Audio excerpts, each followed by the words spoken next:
Centre stage in our biblical story today is Jacob. Jacob the trickster. Jacob is the second son of Isaac and the grandson of Abraham and Sarah. He tricked his older twin brother Esau out of his inheritance. Jacob goes off to his relations in the north to find a wife. There he falls in love with Laban's youngest daughter, Rachel. He agrees to her father's terms to work for 7 years for her. But on the night of his wedding, and after much feasting and drinking, Rachel's father sends the older daughter to Jacob. Jacob wakes up the next morning to find that his wife is Leah, not Rachel. All I can think of, he must have had a lot to drink. Nevertheless, the trickster Jacob has been trumped by Laban, his father-in-law. So Jacob agrees to work for another 7 years for Rachel. Jacob, whatever his faults are, he is a man who works very, very hard. He worked hard for his father-in-law, and he managed to build his own flocks and herds of sheep and goats through a bit of skullduggery as well. Now, if you thought your TV soapies had lots of twists and turns, so does this story. It's an epic story. Jacob secretly leaves Laban with all his goods and chattels and wealth. Laban chases after Jacob. The two of them meet eventually, and there's some rapprochement. And in our story, we arrive at the ford of Jabbok, the river Jabbok. Jacob has had Laban behind him, chasing him. Now he faces his brother Esau, who lives on the far side of the Jacob. He has sent emissaries to Esau with gifts with the hope of appeasing his brother Esau, whom he tricked. Jacob's penultimate act is to send all his flocks and herds and his wives and concubines and children across the Jabbok to meet his brother. He remains on the other side, alone that night. And now we come to the important moment in the story. Jacob is alone. Jacob the trickster.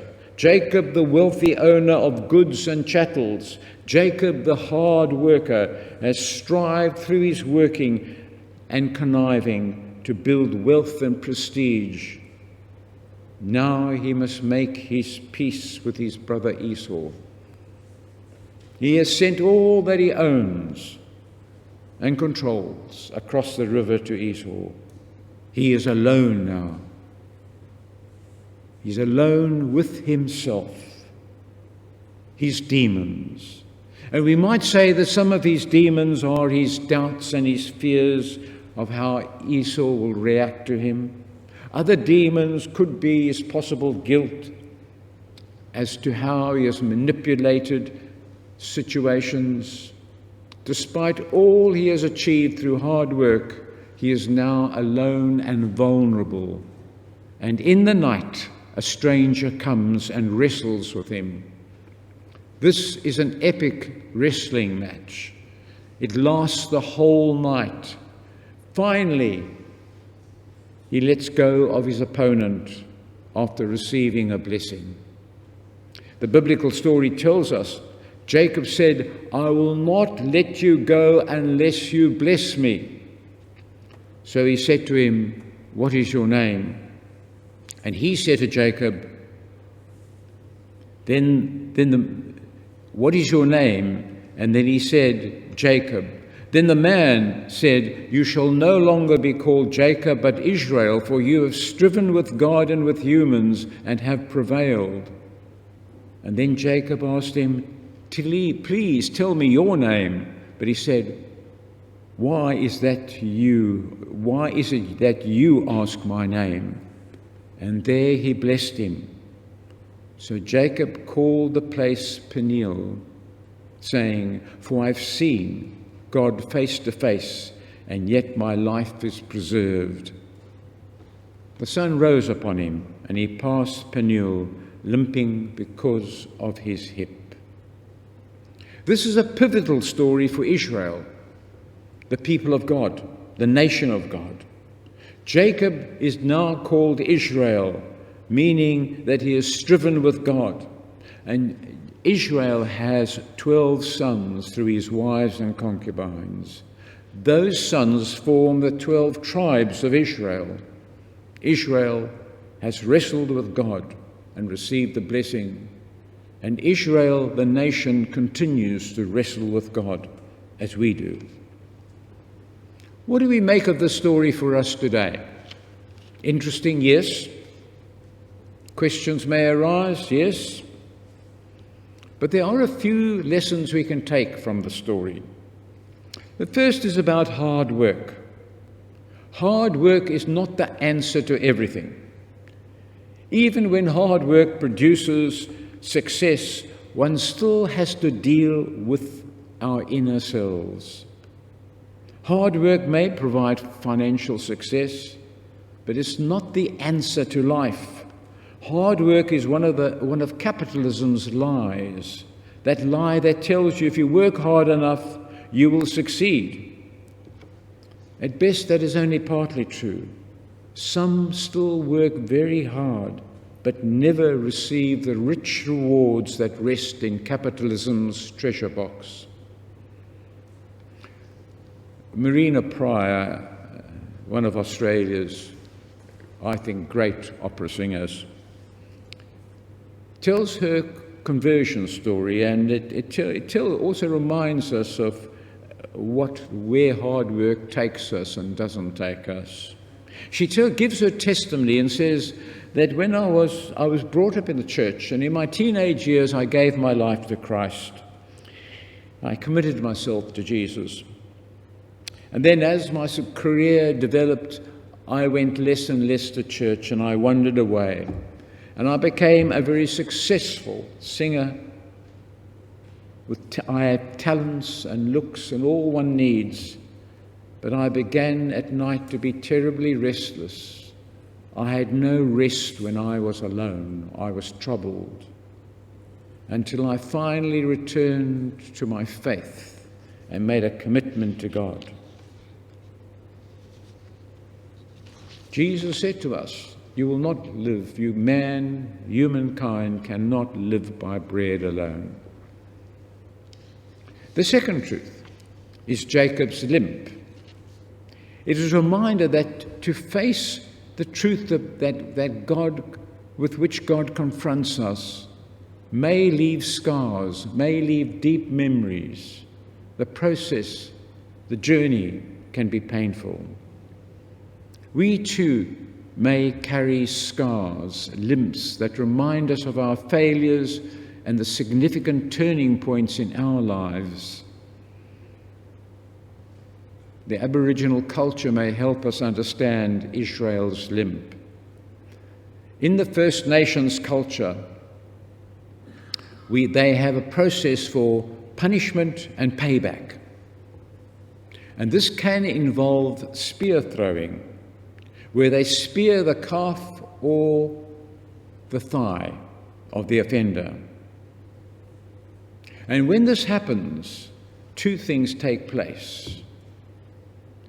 The spearing means that the person has been punished and the person has been restored to the community. They're not punished and that's that. They are restored to the community. And they carry a scar to remind them of what they have done. And they carry a scar to remind the community that they have been restored to the community. Israel's limp might be such a reminder to him, his children, and the people of God. The third truth is that God confronted Jacob and blessed him and renamed him Israel. Whether it was God who was wrestling with Jacob or not, we cannot be 100% sure. It certainly was an agent of God. We take that. That story makes that quite clear. Jacob needed to be confronted with the truth that he is dishonest and self-serving in the tricks that he's performed on others. He needs to answer to his relationship with God and others. Jacob was confronted by the awesome presence of God.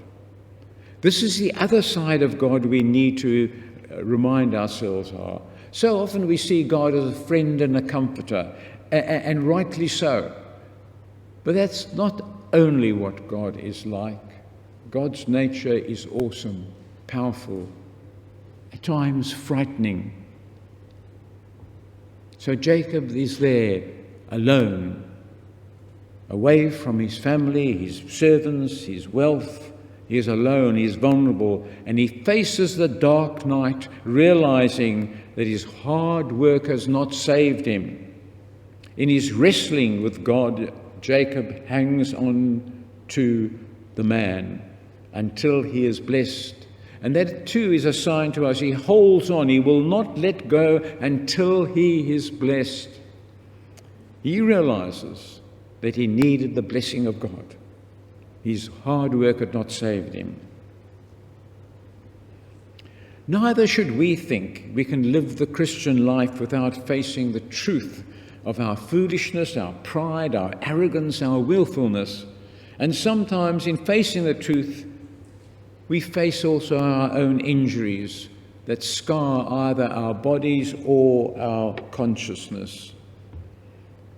And those scars remain a witness to what we have done and what we are becoming with God.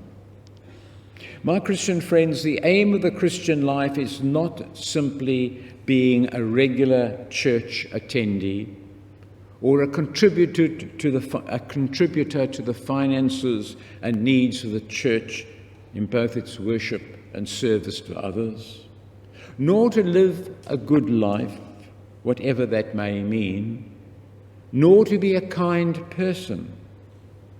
The Christian life is more than that. Yeah, those are important things, very important. But the Christian life is more than that. The aim of the Christian life is to come to God, to be known by God, to let God be the center of our existence and the ultimate purpose of our living. Our aim as Christians is to draw near to the light of God in Christ and be illuminated by the love of God. That is our aim, to draw near to the divine light of God in Christ and be illuminated by the love of God. That pathway is not an easy road of regular attendance, contributions, being moral and kind. The pathway to God is being searched by God and allowing God to refine us. The road is not easy. The closer we draw to God, the greater the darkness of our shadow. That darkness becomes heavy. And before we can delight in God, we are racked with doubts, uncertainty about what is true. There's a wrestling match between ignorance and knowledge, self and God. The Christian is confronted by the awesome God in this darkness of doubts and mystery and uncertainty. To prevail, we too need to hang on to the heel of God and ask for a blessing. God doesn't hand out blessings like a Father Christmas with a sack full of gifts. God's blessing comes in different ways to us, and sometimes the path is a great struggle. It's a result of a wrestling with God, the awesome, powerful God. Spiritual maturity doesn't take place without the wrestling.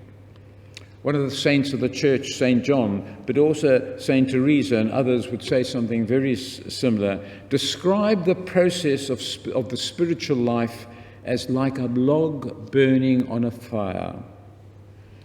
They describe the process of the spiritual life like a log burning on the fire. Firstly, the fire dries out the wood, driving out all the moisture. Then it blackens the wood, making it look rather unpleasant, if not ugly. And finally, the log becomes the fire. It glows, it heats, and gives brightness and light. If you to take that as a metaphor for the spiritual life, some of us may still be going through a period of dryness. Others might be feeling uncomfortable about who we are and sense of blackness in us.